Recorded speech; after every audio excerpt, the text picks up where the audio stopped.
It was a neighborhood where trust was the unspoken rule. A place where the clink of lawn sprinklers and the hum of cicadas formed the soundtrack to lazy summer days.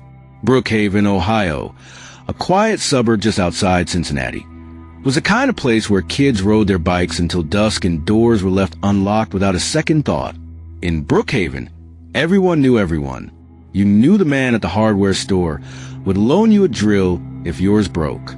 You knew Mrs. Farnsworth left a pie cooling on her porch every Sunday.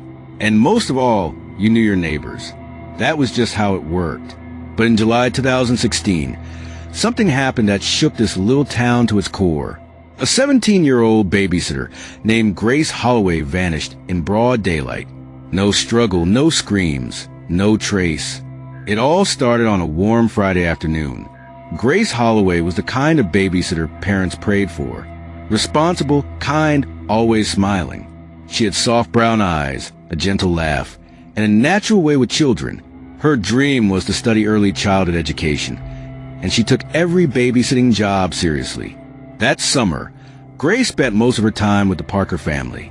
Jenna and Mike Parker had an 18-month-old son named Aiden, and Grace had been caring for him for nearly a year. She lived just 4 blocks away, and to the Parkers, she was more than a sitter, she was family. That Friday, July 15th, began like any other. The sun blazed through the clouds, heavy and bright, and the air buzzed with summer stillness. Jenna had a meeting that afternoon, so she asked Grace to come over around 2:30. Grace arrived 10 minutes early, backpack slung over her shoulder, her journal tucked inside alongside snacks and her phone charger.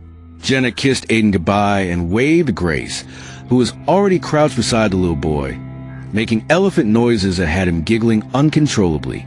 That would be the last time anyone saw Grace Holloway alive.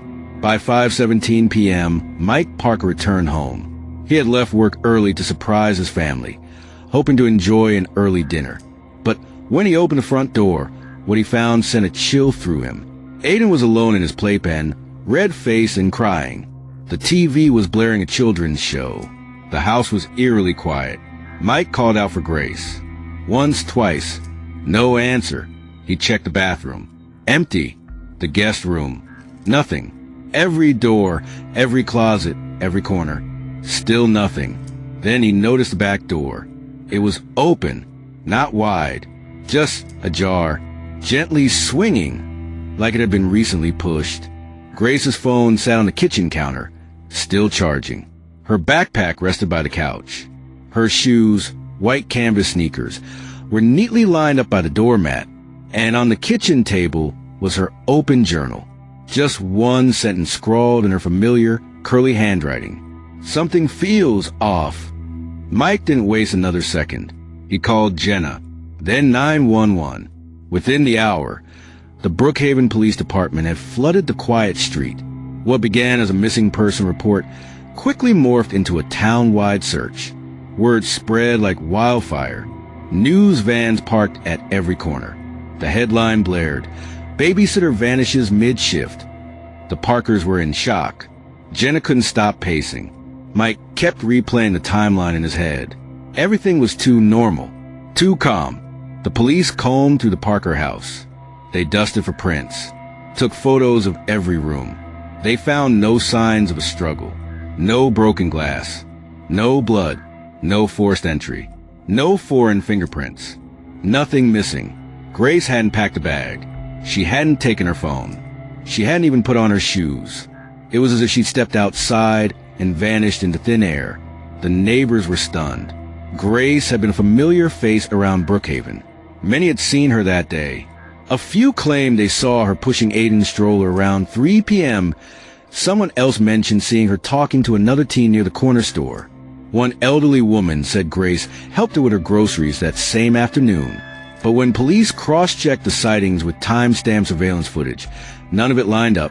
The only confirmed sighting after Jenna left was at 3:12 p.m. when a mail carrier, passing by the Parkers' home, waved at Grace sitting on the porch. After that, nothing. Then came the first disturbing clue. 3 days later, a local jogger stumbled upon something near the wooded edge of town, just beyond a clearing near the industrial park. Partially buried under leaves and dirt was a small toy elephant, Aiden's favorite. Police confirmed it belonged to him. Just a few feet away, buried beneath more debris, was something else. A silver charm bracelet. Grace's. The clasp was broken. The chain snapped. Detectives now had reason to believe foul play was involved. The investigation escalated. Local news turned into national attention. Grace's photo was on every news channel, milk carton, and missing person bulletin in the tri-state area. Candlelight vigils were held. Volunteers formed search parties. Flyers plastered telephone poles and gas station windows. But still no sign of Grace. The Parkers were scrutinized first. It was standard procedure, but the community took it personally. How could someone disappear from inside their home without them knowing? Jenna and Mike were interrogated, polygraphed, and eventually cleared. Next was Tyler Grant, Grace's ex-boyfriend. He and Grace had broken up just a few months earlier. Witnesses said they had a heated argument outside a local cafe. Tyler claimed it was over a hoodie she borrowed. He passed a polygraph. No physical evidence linked him to the disappearance.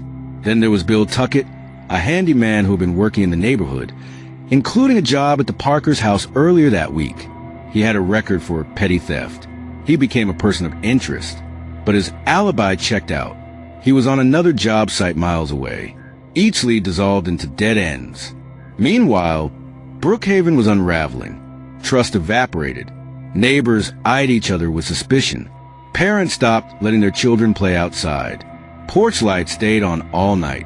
Curfews were set. Backyard fences got taller. Security cameras popped up on every other house. The town had lost something more than a girl. It had lost its innocence. Weeks turned to months. Fall rolled in. Then winter. The Holloways, Grace's parents, held out hope. Every 15th of the month, they organized a vigil in the town square.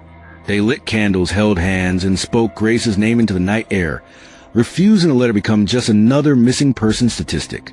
But she never walked through that crowd. Jenna and Mike Parker couldn't bear the weight of guilt. They sold their home and moved away. Aiden, just a toddler at the time, would grow up asking why his babysitter had left without saying goodbye. No one had the heart to tell him. Every so often, a tip would surface. Someone would claim they saw a girl who looked like Grace in a gas station 3 towns over, or on a bus to Kentucky. But each lead dried up, leaving only more questions. For 5 long years, the case sat cold, until someone new walked into the Brookhaven Police Department. Detective Lila Monroe was different. Quiet, observant, methodical, known for solving cold cases in small towns no one else could crack. When she reviewed Grace's file in October 2021, she didn't see a mystery. She saw a pattern. She pulled the journal entry again. Something feels off. A phrase that had haunted everyone. But Monroe saw something the others didn't. On the next page, there was a faint indentation, like someone had written something, pressed hard, then tore the page out. Under forensic light, the imprint revealed a partial sentence. He said he'd be back at 4 o'clock. Grace was already gone by 5:17 p.m. So, who was coming back at 4? The question would unravel the quiet facade of Brookhaven even further. To be continued in Part 2, Whispers in the Dark. If the story gripped you, subscribe now and open the next story case with us. There's always more beneath the surface.